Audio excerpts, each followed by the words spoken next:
ሰላም ጤና ይስጥልን ተመልካቾቻችን የአፍሪካ ሬኔሳንስ ቴሌቪዥን ዜናዎች ከዚህ በማስከተል ይቀርባሉ። በቅድሚያም አርዕስተ ዜናዎቹን ነው።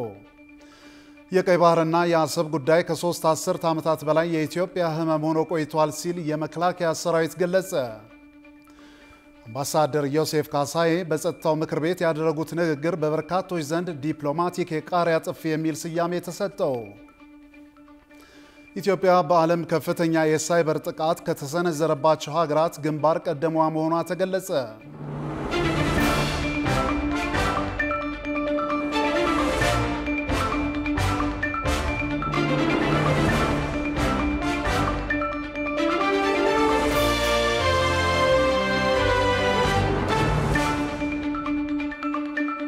ተመልካቾቻችን በያላችሁበት የዓለም ጥግ ሰላምታችን ይድረስ። ይህ የአፍሪካ ሬኔሳንስ ቴሌቪዥን የዜና ሰዓት ነው።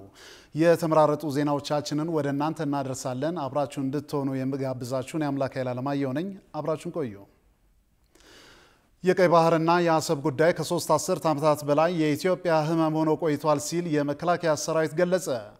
የኢትዮጵያ መከላከያ ሰራዊት በማህበራዊ ትስስር ገጹ ላይ ባሰፈረው ጽሑፍ የኢትዮጵያን ብሔራዊ ጥቅም ለማስጠበቅ አናቅማማም ሲልም ነው ያስታወቀው። ጽዮን ላይኩን በመከላከያ ሰራዊት መልእክትና ከሰሞኑ በተፈጠሩ ጂኦፖለቲካዊ ጉዳዮች ላይ ዝርዝር ዘገባ አዘጋጅታለች። 3 ዓመታት ያህል ቀስ በቀስ ከፍ ያለ የመጣው የኢትዮጵያ የባህር በር ጥያቄ ከምን ጊዜውም በላይ የተፋፋመበት ወቅት ሆኗል። ከጠቅላይ ሚኒስትር አብይ አህመድ አንስቶ በዲፕሎማቶች እንዲሁም በተለያዩ የጂኦፖለቲካና የፖለቲካ ተንታኞች በኩል ሲነሳ የቆየው የኢትዮጵያ የባህር በር ጥያቄ ከቅርብ ጊዜያት ወዲህ ደግሞ ፊልድ ማርሻል ብርሃኑ ጁላን ጨምሮ የተለያዩ የመከላከያ ሰራዊት አመራሮችና የሰራዊቱ አካላት በተደጋጋሚ የሚያነሱት ርዕስ ከሆነ ሰነባብቷል። ዓለም አቀፍ አካላትና ሀገራትም የዓለም ሀያላኑ አይን በሆነው የቀይ ባህርና አፍሪካ ቀንድ አካባቢ የሚፈጠሩ ጂኦፖለቲካዊ ሁኔታዎችን በንቃት የተከታተሉ እንደሚገኙ በተለያዩ ጊዜያት የሚወጡ መረጃዎች ማሳያ ናቸው። በአሜሪካ ኒውዮርክ ባሳለፍነው ሳምንት በተካሄደው የተባበሩት መንግስታት ድርጅት ጉባኤ ላይ የዶናልድ ትራምፕ የአፍሪካ ጉዳዮች ከፍተኛ አማካሪ የሆኑት ማሳድ ቦሎስ ጎን ለጎን የተለያዩ የአፍሪካ ሀገራት ተወካዮችን እያነጋገሩ በነበሩበት ባሳለፍነው አርብ ከኤርትራ የውጭ ጉዳይ ሚኒስትር ኦስማን ሳሌ ጋር ውይይት ማድረጋቸው ተነግሯል። ከፍተኛ አማካሪው ከሰሞኑ በአዲስ አበባ በጠቅላይ ሚኒስትር ጽህፈት ቤት ተገኝተው ከጠቅላይ ሚኒስትር አብይ አህመድ ጋር ውይይት ያደረጉት ናቸው።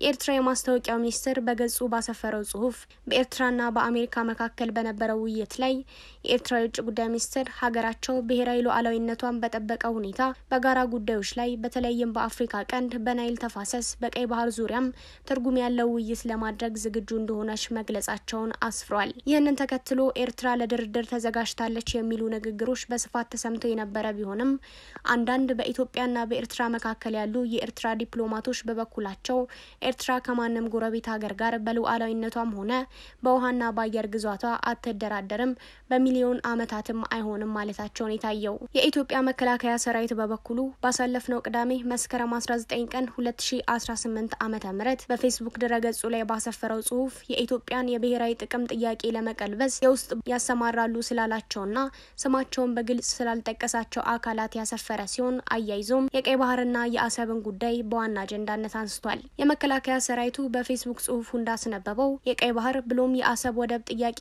በየትኛው መነጽር ትክክል እንዳልሆነ ለመቀላመድ መሞከር ከባንዳነት ውጪ አንዳች ውሃ የሚያነሳ መክንዮ ሊኖረው አይችልም ያለ ሲሆን ቀይ ባህርና የአሰብ ጉዳይ ከ3 አስርት ዓመታት በላይ የኢትዮጵያ ህመም ሆኖ የታላቅ ሀገርነቷን ክብር አሳንሷል፣ የጂኦፖለቲካዊ ብሔራዊ ወሳኝ ጥቅሟንም ቀምቷል ሲል ገልጿል። የመከላከያ ሰራዊቱ አክሎም የኢትዮጵያችን ብሔራዊ ጥቅም ማረጋገጥ የትኛውንም መስዋዕትነት ለመክፈል ለሰከንድ ለማናቅማማው የኢትዮጵያ ወታደሮች የሀገራችን የቀይ ባህር ጥያቄ በዓለም አደባባይ በይፋ መጠየቁ በታላቅ የደስታ ስሜት ሞልቶናል። ስለ ኢትዮጵያችን ብሔራዊ ጥቅም ማረጋገጥ ወደን ፈቅደን ስለ እርሷ ስንሰየፍላት አውቀናት እንደሆነ አይጠረጠርምም ሲል ነው የገለጸው።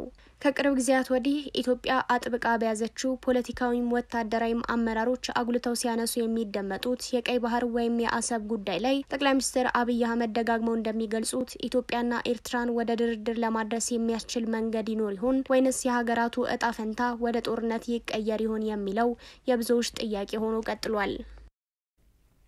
ታላቁ የኢትዮጵያ ህዳሴ ግድብ ዳግም በጸጥታው ምክር ቤት አጀንዳ ሆኖ ቀርቧል። ኢትዮጵያ በበኩሏ የግብጽን ክስ መሰረተ ቢስና የተሳሳተ ስትል አጣጥለዋለች። ይህንኑ መልስ በጸጥታው ምክር ቤት ቀርበው የሰጡት አምባሳደር ዮሴፍ ካሳይ ንግግር በበርካቶች ዘንድ ዲፕሎማቲክ የቃሪያ ጥፊ የሚል ስያሜ ተሰጥቶታል። ይህንኑ መነሻ በማድረግ በተለያዩ ጊዜያት ሀገራቸውን በዓለም ፊት ስለተከላከሉ ዲፕሎማቶች ተከታዩን ዘገባ አዘጋጅተናል። ተከታትለን እንመለስ። ኢትዮጵያ በዓለም አቀፍ የብዙሃን ድርጅቶች ላይ መፋለም የጀመረችበት ቀዳሚ አጋጣሚ የሁለተኛው የጣሊያን ወረራ ወቅት ንጉሠ ነገሥት ቀዳማዊ ኃይለ ሥላሴ በመንግስታቱ ማህበር መድረክ ላይ ስለቀጣዩ ዓለም የተነበዩበት ነው። በ1928 ዓመተ ምህረት የሙሶሎኒዋ ጣሊያን ኢትዮጵያን ስትወር የዚያኔው የመንግስታቱ ማህበር አድራጊ ፈጣሪዎች እንግሊዝና ፈረንሳይ የቀዳማዊ ኃይለ ሥላሴን ሀገር ባላየትተው አስወርረዋት ነበር። ቀዳማዊ ኃይለ ሥላሴም ለዓለም ህግና ስርዓት በሰጡት ከፍ ያለ ዋጋ ምክንያት ጣሊያን ገስግሶ ማይጨው እስከሚደርስ በጦር መሪዎቻቸው አማካኝነት እንመክተው ቢባሉም ፈቃደኛ አልሆኑም ነበር። ይህንን የንጉሱን በመንግስታቱ ማህበር ላይ የመዘናጋትና ገና ፋሽስት ጣሊያን የትግራይን መሬት ሲረግጥ መመለስ እየተቻለ አገሪቱን ለአደጋ የማጋለጣቸውን ሁኔታ አዶልፍ ፓርልሳክ የሀበሻ ጀብዱ ላይ አስፋፍተው ጽፈውታል። በመጨረሻ ግን ግርማዊነታቸው የሀገራቸውን ህዝብ በተከለከለ መርዛማ ጋዝ ካስጨፈጨፉ በጣሊያን አየር ኃይል ንጹሃን ሲደበደቡ ከተመለከቱ በኋላ የመንግስታቱ ማህበር እንደማይደርስላቸው ተረዱ። እንግሊዝ ሀገር ገብተው መጠነኛ ቆይታ ካደረጉ በኋላም የመንግስታቱ ማህበር መቀመጫ ወደ ነበረችው ስዊዘርላንድ ጄኔቭ ተጉዘው ከ20ኛው ክፍለ ዘመን ትንቢታዊ የመሪዎች ንግግር መካከል ሆነው የሚጠቀሰውን ቃላቸውን ተናገሩ።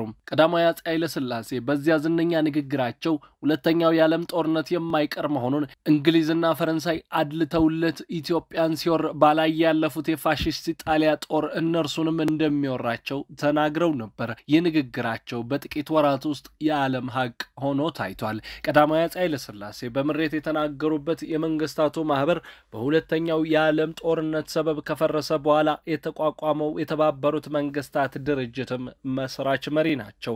ግርማዊነታቸው ይህንን አዲስ የዓለም ተቋም ለመተቸትም ወደ ኋላ አላሉም። በአንድ መድረክ ላይ ቀርበው የተባበሩት መንግስታት ድርጅትን የማያስተማምን ድርጅት ብለውት ነበር። ከቅርብ ጊዜ ጀምሮ የተባበሩት መንግስታት አጠራጣሪና የማያስተማምን ድርጅት ሆኗል። እስካሁን ባከናወነውም ሲመዘን አሁን በምንገኝበት ዓለም ያሉትን ብዙ ችግሮች ለማስወገድ ያለው ችሎታ ተስፋ የተደረገበትን ሳህል እየተዳከመ የሄደ ነው። እኒው ንጉስ ራሳቸው በተባበሩት መንግስታት ድርጅት ጉባኤዎች ላይ የተገኙ በአማርኛ ቋንቋ ትችት ከማቅረብ አልፈው እንደ ሐዲስ ዓለማየሁ ያሉ ዲፕሎማቶችን በኒውዮርክ በማስቀመጥ የኢትዮጵያንና የደሃ ሀገሮችን ድምጽ ያሰሙም ነበር። ታላቁ ሰው ሐዲስ ዓለማየሁ ሰለሞን በተባበሩት መንግስታት ድርጅት የኢትዮጵያ ተወካይ ሳሉ የኒውክሌር ጦር መሳሪያዎች ከምድረ ገጽ እንዲጠፉ ያደረጉት ክርክር በታሪክ ተመዝግቦ ተቀምጧል። ጸሐፊ ትእዛዝ አክሊሉ ሀብተወልድ በተባበሩት መንግስታት ድርጅት ውስጥ ተደራድረው የኢትዮጵያን ጥቅም በማስጠበቃቸው ያልተገኘላቸው ዲፕሎማትም ናቸው። አክሊሉ በማስታወሻቸው ላይ በፖለቲካው ዓለም ፍትህ እንደሌለ የተረዱ ሰው መሆናቸውን ቁልጭ አድርገው አስቀምጠውታል። ይህንን ሀቅ እንደተረዱ የሚገልጹት አክሊሉ ኤርትራን ኦጋዴንንና ጋምቤላን ወደ ኢትዮጵያ ለማዋሃድ አንዲት ጥይት ሳይተኩሱ በተለያዩ መድረኮች ከዓለም ጋር ተደራድረው ስኬትን አስመዝግበዋል። በተለይም ኤርትራን ወደ ኢትዮጵያ በመመለስ ሂደቱ እስከ አፍሪካ እስከ ላቲን አሜሪካ አሰልቺ አውሮፕላን በረራዎችን በማድረግ ለህመም ተዳርገው እንደነበርም ይነገራል።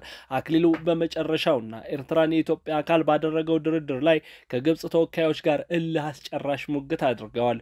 በመጨረሻም የዓለምን ኢፍትሃዊነት ተቋቁመው ግብጽን በፖለቲካ አቅም በልጠው ኤርትራን ከኢትዮጵያ ጋር በፌዴሬሽን ቀላቅለዋታል። የቅርቡ የኢትዮጵያ ዲፕሎማቶች የፍልሚያ ምክንያት ደግሞ ታላቁ የኢትዮጵያ ህዳሴ ግድብ ሆኖ ቆይቷል። ለዚህ ግድብ ሲባል እንደ ኢንጂነር ስለሺ በቀለ ያሉ መሐንዲሶችም በዓለም አደባባይ ተሟግተው ለድል በቅተዋል። ሰሞነኛው የአምባሳደር ዮሴፍ ካሳይ ፍልሚያም የዚሁ ድል አንዱ አካል ተደርጎ ተደምሯል። The days of hegemony and colonial agreement are over. Egypt propaganda must stop its reckless threats. Countries sharing such a precious resource as water are not expected to propagate hostility. If Egypt is interested in genuine cooperation, it will find Ethiopia as a partner.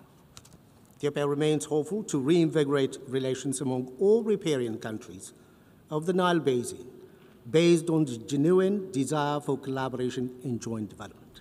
I thank you. ኢትዮጵያ በዓለም ከፍተኛ የሳይበር ጥቃት ከተሰነዘረባቸው ሀገራት ግንባር ቀደሟ መሆኗ ተገለጸ። ዓለም አቀፉ የወንጀል ፖሊስ ተቋም ኢንተርፖል በአፍሪካ የሳይበር ስጋት ግምገማ የ2025 ሪፖርት መሰረት እንደ አውሮፓውያን አቆጣጠር በ2024 ኢትዮጵያ በዓለም አቀፍ ደረጃ ለሳይበር ጥቃት በከፍተኛ ኢላማ የተደረገች ሀገር እንደነበረች ይፋ አድርጓል። ብዙነህ እንዳለ ዝርዝር አለው። በየጊዜው በሀገራት ላይ የሚደርሱ የሳይበር ጥቃቶችን በማጥናት መረጃዎችን የሚያጋራው ዓለም አቀፉ የወንጀል ፖሊስ ተቋም ኢንተርፖል በዓለም ላይ የተመዘገቡ የሳይበር ጥቃቶችን የሚመለከት ኢንተርፖል አፍሪካ የሳይበር ጥቃት ስጋት የ2025 የግምገማ ሪፖርት አራተኛ እትም ይፋ አድርጓል። በዚህ ሪፖርት መሰረት ኢትዮጵያ በ2024 በዓለም አቀፍ ደረጃ ከፍተኛ የሳይበር ጥቃት ከተሰነዘረባቸው ሀገራት ቀዳሚዋ ናት ሲልም አስታውቋል። በግምገማው ላይ በተለይም የመንግስት ተቋማት፣ የፋይናንስ አገልግሎቶችና ዋና ዋና የልማት ፕሮጀክቶችን ጨምሮ የኢትዮጵያ ወሳኝ መሰረተ ልማቶች ተደጋጋሚና የተራቀቁ የሳይበር አደጋዎች እንዳሉበት ይፋ አድርጓል። ኢትዮጵያ በተለይም ተንኮላዘር ሶፍትዌሮች ወይም ማልዌርስ በብዛት በተገኙባት ሀገር በዓለም ቀዳሚዋ መሆኑ የተገለጸ ሲሆን ይህም የሳይበር መከላከያ አቅምን በአስቸኳይ ማጠናከር እንደሚያስፈልግ ያሳያል ተብሏል። እነዚህ ጥቃቶች የኢትዮጵያን የዲጂታል ኢኮኖሚ ማስፋፊያ አካል የሆኑትን ሞባይል ባንኪንግ፣ ኢኮሜርስ እና ኦንላይን የህዝብ አገልግሎቶችን እየተጠቀሙ እንደሆነም ተገልጿል። በኢትዮጵያ ውስጥ በጣም ተስፋፍተው ካሉት የሳይበር አደጋዎች አንዱም የኦንላይን ማጭበርበር ሲሆን ይህም በመላው አፍሪካ ከተዘገበው የሳይበር ወንጀል ክስተቶች ውስጥ ከፍተኛ ድርሻ እንደሚይዝ ተዘግቧል። የሳይበር ወንጀለኞች ግለሰቦችንና ድርጅቶችን ለማጭበርበር በኤአይ የተፈጠሩ ጽሁፎችንና የማስመሰል ዘዴዎችን ጨምሮ የላቀ ማህበራዊ መገናኛ ዘዴዎችንና ስልቶችን ይጠቀማሉ። በአሁኑ ጊዜም የኢትዮጵያን የኢንተርኔት ተጠቃሚነት መጠን ከጊዜ ወደ ጊዜ እየጨመረ በመምጣቱ በአፍሪካም ከ500 ሚሊዮን በላይ ተጠቃሚዎች ያሉት በመሆኑ ለእንዲህ አይነቶቹ አደጋዎች ተጋላጭ እየሆነ መጥቷል። ይህም ለገንዘብ ኪሳራና በዲጂታል መድረኮች ላይ እምነት መሸርሸርን ያስከትላል ተብሏል። ሌላው በኢትዮጵያና በምስራቅ አፍሪካ አካባቢ አሳሳቢ እየሆነ የመጣው በተለይም ሴቶችንና ወጣቶች ላይ ያነጣጠረው የዲጂታል ጥቃት ሲሆን የሰዎችን ያልተገባ ምስል በኤአይ በማቀናበር ጭምር ሰዎችን ማስፈራራት እንደሆነም ታውቋል። እነዚህ ወንጀሎች ተጎጂዎችን በግል ምስሎቻቸው በማስፈራራት ገንዘብ ለመበዝበዝ የሚደረግ ሲሆን ስርጭቱም እየጨመረ መጥቷል። ሌሎቹ ጥቃቶችም የቤዝ ጥያቄ ሶፍትዌሮች ወይም ራንስምዌር፣ የንግድ ኢሜል ጥቃቶች ወይም ደግሞ ቢኢሲ እና የሲም ካርድ ልውውጥ ወይም ሲም ስዋፕ ማጭበርበሮች በስፋት ከሚታዩት መካከል ናቸው። ሪፖርቱ እነዚህ ስጋቶች ቢኖሩም ኢትዮጵያና ሌሎች የአፍሪካ ሀገራት አበረታች እርምጃዎችን መውሰድ መጀመራቸውን አድንቋል። ከነዚህ መካከል የሳይበር ወንጀል ምርመራ ክፍሎችን ማቋቋም፣ በዲጂታል ፎረንሲክ አቅም ላይ መዋለ ንዋይ ማፍሰስና በአፍሪፖል ወይም ደግሞ በኢንተርፖል በኩል ቀጠናዊ ትብብርን ማጠናከር ይገኙበታል። ይሁን እንጂ የህግ ማዕቀፎች የተበታተኑ መሆናቸውና የአስፈጻሚ አካላት አቅም ውስን መሆን አሁንም ትልቅ ተግዳሮት መሆኑን ሪፖርቱ አስጠንቅቋል።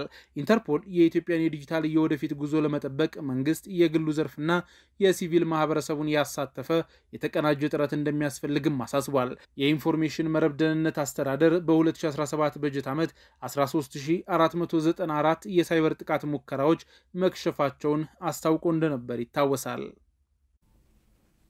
በሚሽገን አንድ ታጣቂ ቤተክርስቲያን ውስጥ ገብቶ ተኩስ በመክፈትና በህንፃው ላይ እሳት በመለኮስ በፈጸመው ጥቃት በርካቶች መጎዳታቸው ተነገረ።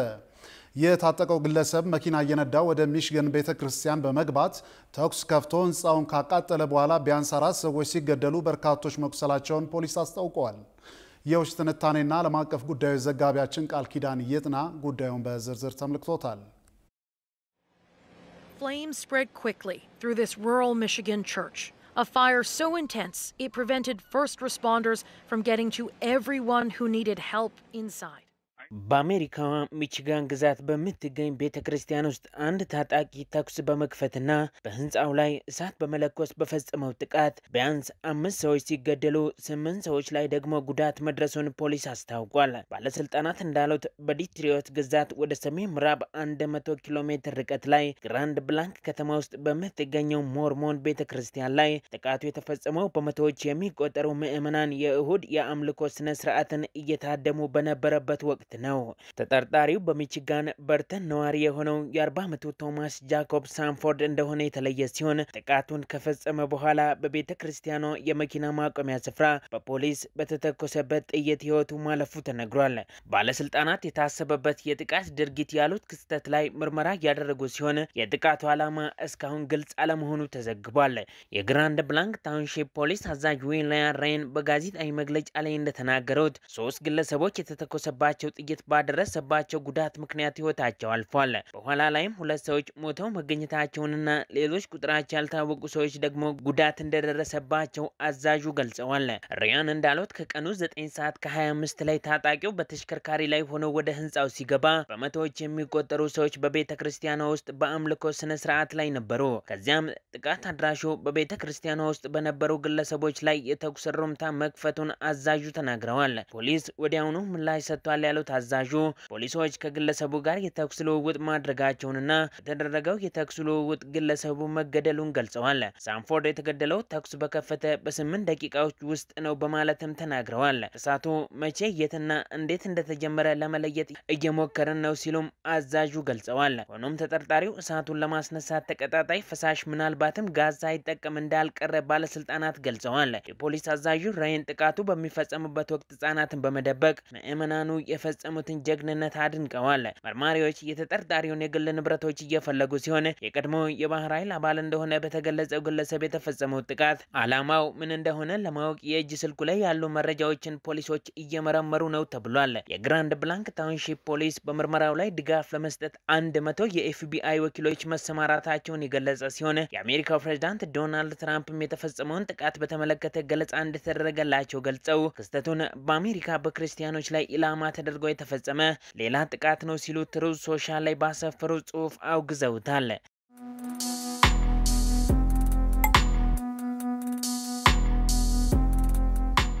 በሌላ ዜና የእስራኤሉ ጠቅላይ ሚኒስትር ቤንያሚን ኔታንያሁ እስርን ፍራቻ የበረራ አቅጣጫቸውን ለመቀየር ተገደው እንደነበር ተነግሯል። ቤንያሚን ኔታንያሁ በ80ኛው የተባበሩት መንግስታት ድርጅት ጠቅላላ ጉባኤ ላይ ለመሳተፍ ወደ አሜሪካ ሲያቀኑ ባልተለመደ ሁኔታ የተሳፈሩበት አውሮፕላን ሆነ ብሎ የበረራ አቅጣጫውን በመቀየር ከአውሮፓ አየር ክልል መሸሹን የሚያመላክት ሪፖርት ጠቅሰው በርካታ የዓለም መገናኛ ብዙሃን ዘግበዋል። ኔታንያሁን አሳፍረው ወደ ኒውዮርክ ሲበር የነበረው አውሮፕላን ለመጀመሪያ ጊዜ በአውሮፓ ሰማይ ላይ ከመብረር መቆጠቡ የተነገረ ሲሆን ፕሬዝዳንቱ ለበረራ የሚጠቀሙት የጽዮን ክንፎች የተሰኘው አውሮፕላን የአውሮፓን የአየር ክልል ለመሸሽ የተገደደው ዓለም አቀፉ የጦር ወንጀለኞች ፍርድ ቤት በጋዛ የጦር ወንጀል ፈጽመዋል በሚል ያወጣባቸውን የእስር ማዘዣ ተግባራዊ በማድረግ አገራቱ ለእስር ሊዳርጉኝ ይችላሉ በሚል ስጋት መሆኑን የተነገረው። በዚህ የተነሳም ከዚህ ቀደም አቆራርጠው የሚያልፉባቸውን እንደ ግሪክ፣ ስፔን፣ ጣሊያን እና ፈረንሳይ የመሳሰሉ የአየር ክልሎች በመተው አውሮፕላናቸው ቀጥታ በሜዲትራኒያን ባህር ላይ በመብረሩ ተጨማሪ 600 ኪሎ ሜትር ለመጓዝ መገደዳቸው ታውቋል። እስራኤሉ ጠቅላይ ሚኒስትር ወደ 124ቱ የዓለም አቀፉ የጦር ወንጀለኞች ፍርድ ቤት አባል ሀገራት መጓዝ የመታሰር አደጋ የደቀነባቸው ሲሆን የፍርድ ቤቱ አባል ሀገራት የእስር ማዘዣ የወጣባቸው ሰዎችን አሳልፈው ለመስጠት በሕገ ደንባቸው ላይ ተስማምተዋል።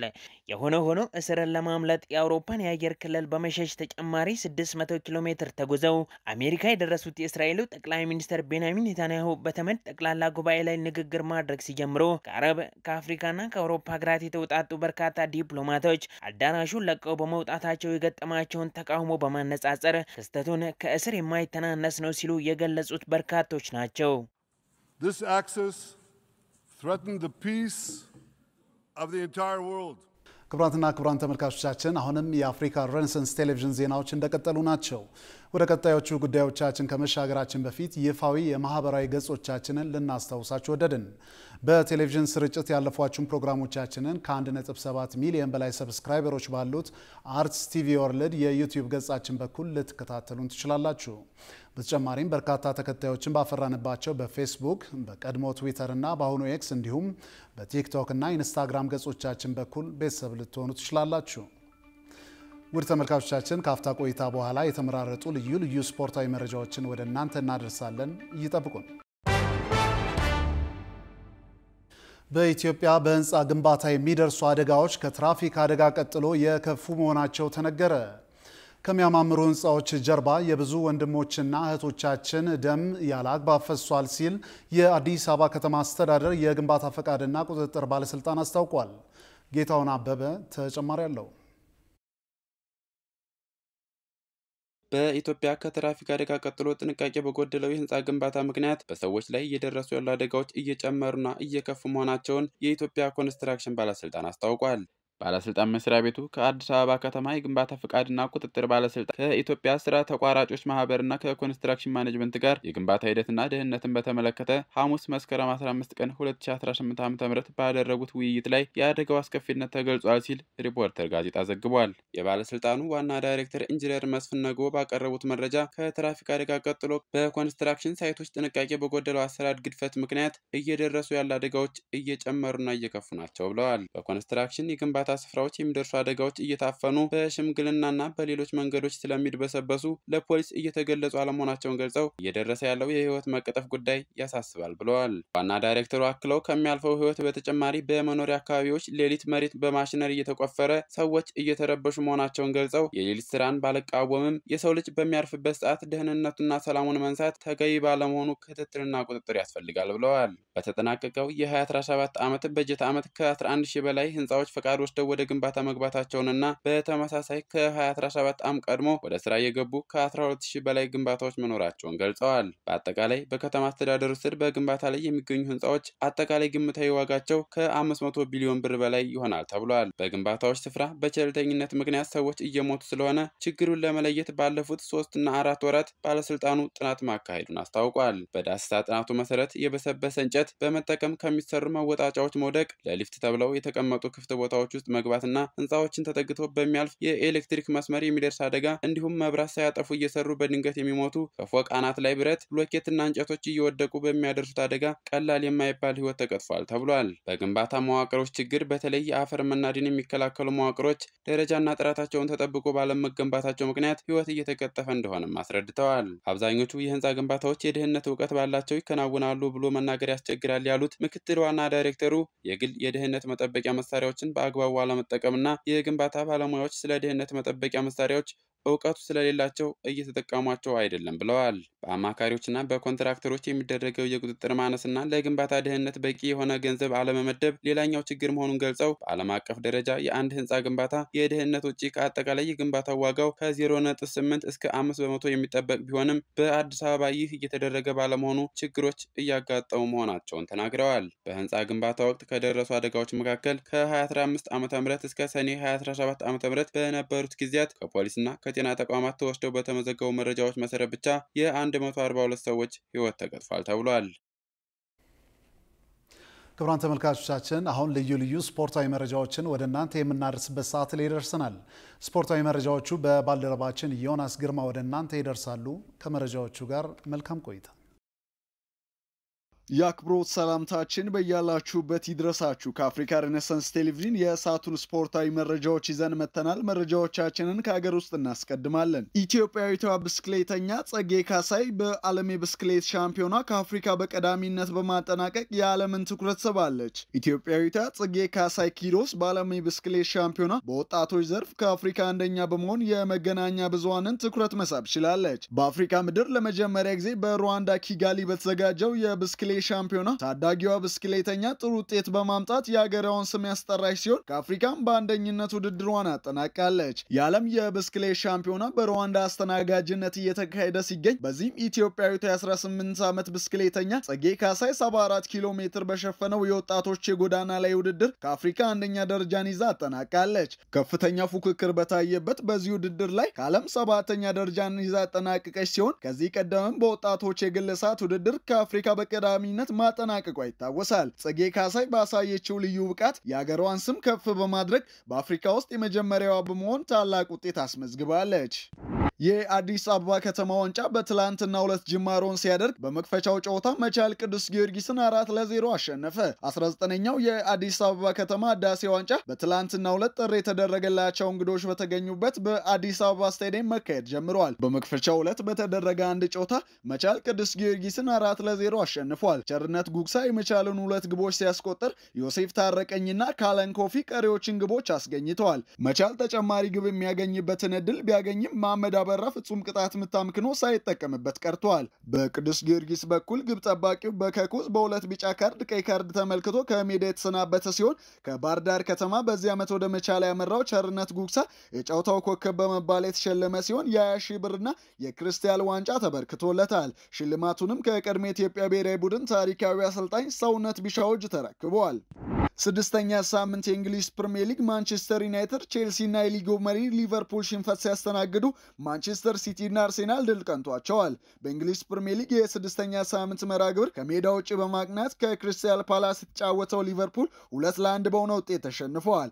አሌክሳንደር አይዛክ በሊጉ ለመጀመሪያ ጊዜ በቋሚነት በተሰለፈበት ጨዋታ የሜርሲሳይዱ ክለብ በውድድር ዓመቱ ለመጀመሪያ ጊዜ ሽንፈት አስተናግዷል። በሄለርስ ፓርክ በተደረገው ጨዋታ እስማኤል ሳርና ተቀይሮ የገባው የቀድሞ አርሴናል ተጫዋች ኤዲ ኒኪታ የፓላስን ግቦች ሲያስቆጥሩ ፍሬድሪኮ ኬዛ የሊቨርፑልን ከሽንፈት ያልታደገች ብቸኛ ግብ ያስቆጠረ ተጫዋች ሆነዋል። በሌላ ተጠባቂ መርሃ ግብር ከሜዳ ውጭ ወደ ሴንት ጄምስ ፓርክ ስቴዲየም አቅንቶ የተጫወተው አርሴናል ባለቀ ሰዓት ባስቆጠራቸው 2 ግቦች ወሳኝ ድል አሳክቶ ተመልሷል። በእንግሊዝ ፕሪሚየር ሊግ 6ኛ ሳምንት ከሜዳ ውጭ ከኒውካስትል ዩናይትድ የተጫወተው አርሴናል 2-1 በሆነ ውጤት በማሸነፍ ጣፋጭ ድል አስመዝግበዋል። መድፈኞቹ እስከ 83ኛው ደቂቃ ድረስ ቮልትሜድ ባስቆጠራት ግብ ሲመሩ ቢቆዩም በመጨረሻዎቹ ደቂቃዎች ባስቆጠሯቸው 2 ግቦች አሸንፈው ወጥተዋል። ተቀይሮ የገባው ሚኬል ሜሪኖ በ84ኛው ደቂቃ እንዲሁም ጋብሪኤል ማጋሌሽ ደግሞ በ96ኛው ደቂቃ የአርሴናልን የማሸነፊያ ግቦች አስቆጥረዋል። አርሴናል ከሊጉ መሪ ሊቨርፑል ጋር ያለውን የነጥብ ልዩነት ወደ 2 በማጥበብ ሁለተኛ ደረጃ ላይ መቀመጥ ሲችል መድፈኛው ከ2023 በኋላ 36 የማዕዘን ኳሶችን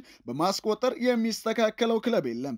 በሌላ የ6ኛ ሳምንት የእንግሊዝ ፕሪሚየር ሊግ ከሜዳ ውጪ ከብሬንትፎርድ ጋር የተጫወተው ማንቸስተር ዩናይትድ 3-1 ተሸንፈዋል። ኢጎር ቲያጎ የብሬንትፎርድን 2 ግቦች ሲያስቆጥር የንሰን በባከነ ሰዓት 3ኛዋን ግብ ከመረብ አሳርፈዋል። ቤንጃሚን ሼስኮ የማንቸስተር ዩናይትድን ብቸኛ ግብ ያስቆጠረ ተጫዋች ሲሆን በጨዋታው ማንቸስተር ዩናይትድ ብራያን ምቤሞ ላይ በተሰራ ጥፋት ፍጹም ቅጣት ምት ቢያገኝም አምበሉ ብሩኖ ፈርናንዴስ ሳይጠቀምበት ቀርቷል።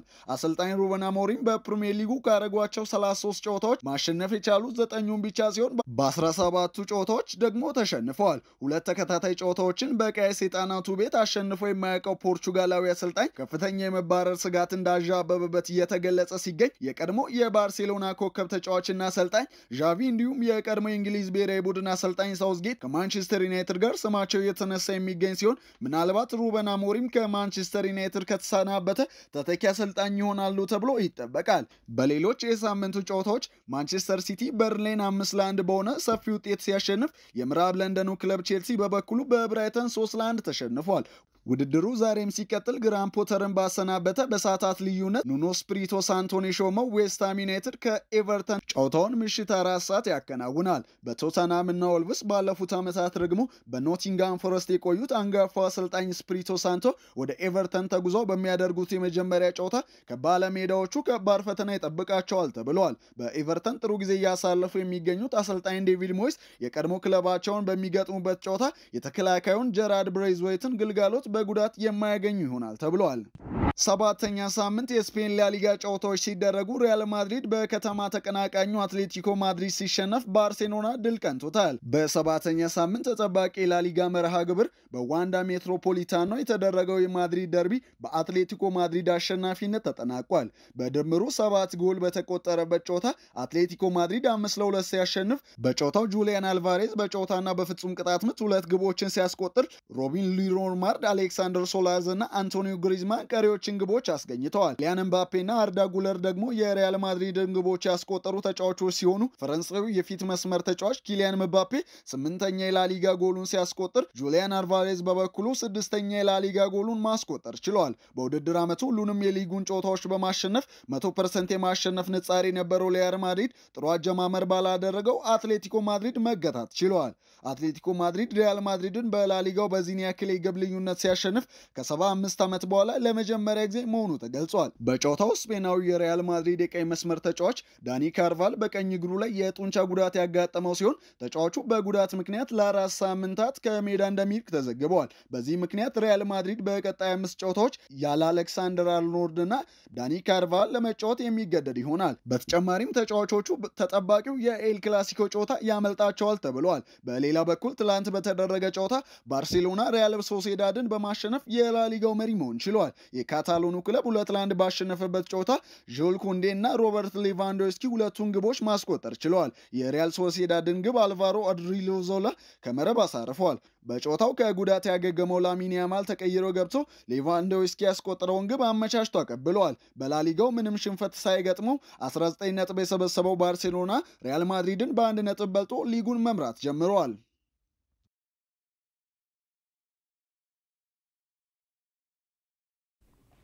ውድ ተመልካቾቻችን የአፍሪካ ሬኔሳንስ ቴሌቪዥን የሰዓቱ ዜናዎች የተከታተላችሁትን ይመስሉ ነበር። ስለሰጣችሁን ጊዜ ከልብ እያመሰገንን ከዜናዎቹ ጋር አምላክ ኃይለ ዓለማየሁ ቆይታ አድርጌያለሁ።